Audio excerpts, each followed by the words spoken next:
नमस्कार, आप देख रहे हैं न्यूज एक्सप्रेस और मैं हूं आपके साथ शबनम। देश की राजनीति में एक बार फिर बड़ा भूचाल आने वाला है। इस बार निशाने पर कोई मंत्री या मुख्यमंत्री नहीं है, बल्कि वो संस्था है जिसे भारत के लोकतंत्र का सबसे बड़ा प्रहरी माना जाता है। नाम है चुनाव आयोग और सीधे निशाने पर है देश के मुख्य चुनाव आयुक्त। नाम है ज्ञानेश कुमार। विपक्ष ने तय कर लिया है कि अब सिर्फ बयानबाजी नहीं, अब संवैधानिक लड़ाई लड़ी जाएगी। खबर है कि संसद के दोनों सदनों में विपक्षी दल मिलकर मुख्य चुनाव आयुक्त के खिलाफ महाभियोग प्रस्ताव लाने की तैयारी कर रहे हैं। और अगर ऐसा होता है तो यह भारत के लोकतांत्रिक इतिहास की सबसे बड़ी संस्थागत टकराव की लड़ाई बन सकती है। सूत्रों के मुताबिक विपक्षी दलों ने इस मुद्दे पर बड़ी रणनीति तैयार की। लोकसभा और राज्यसभा दोनों सदनों के सांसदों से हस्ताक्षर करवाए जा रहे हैं। कहा जा रहा है कि लोकसभा में 120 से ज्यादा सांसद और राज्यसभा में 60 से ज्यादा सांसद एक नोटिस पर हस्ताक्षर कर चुके हैं। इसका मतलब साफ है, विपक्ष इस मुद्दे को सिर्फ राजनीतिक आरोप तक सीमित नहीं रखना चाहता, बल्कि उसे संवैधानिक जांच की दिशा में ले जाना चाहता है। सूत्रों का कहना है इस पूरे अभियान की अगुवाई टीएमसी सांसद डेरेक ओब्रायन कर रहे हैं।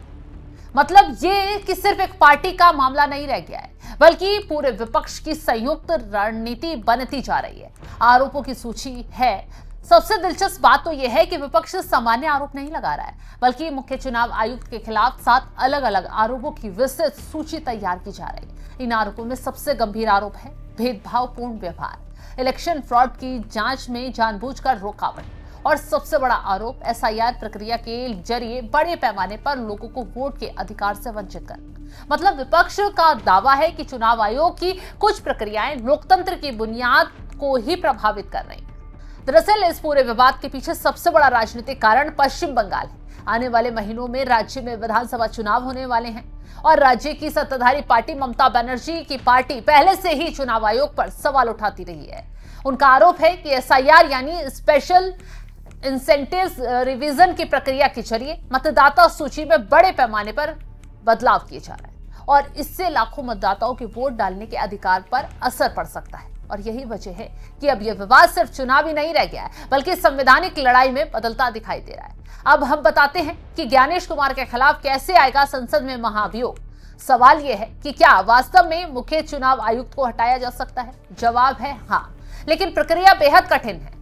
भारत के संविधान के अनुच्छेद 324 में यह व्यवस्था दी गई है, जिसके अनुसार मुख्य चुनाव आयुक्त को हटाने की प्रक्रिया वही है जो सुप्रीम कोर्ट के जज को हटाने की होती है।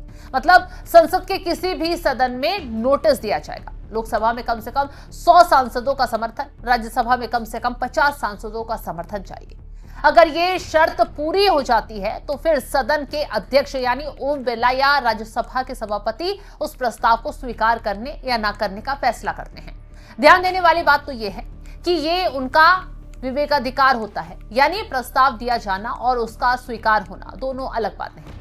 जैसे मान लीजिए कि नोटिस दे दिया गया और स्पीकर ने उसे स्वीकार भी कर लिया, तो भी ये प्रक्रिया तुरंत पूरी नहीं होती। उसके बाद जांच समिति बनेगी, आरोपों की जांच होगी, रिपोर्ट संसद में पेश होगी और फिर दोनों सदनों में बहस और मतदान होगा।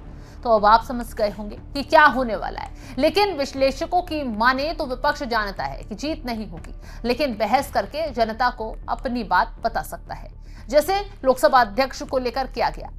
अब देखना यह होगा कि 180 सांसदों के हस्ताक्षर के बाद का विपक्ष इसे लोकसभा और राज्यसभा में पेश करता है। फिलहाल इस खबर को लेकर आप क्या कुछ राय रखते हैं, कमेंट बॉक्स में जरूर बताइएगा।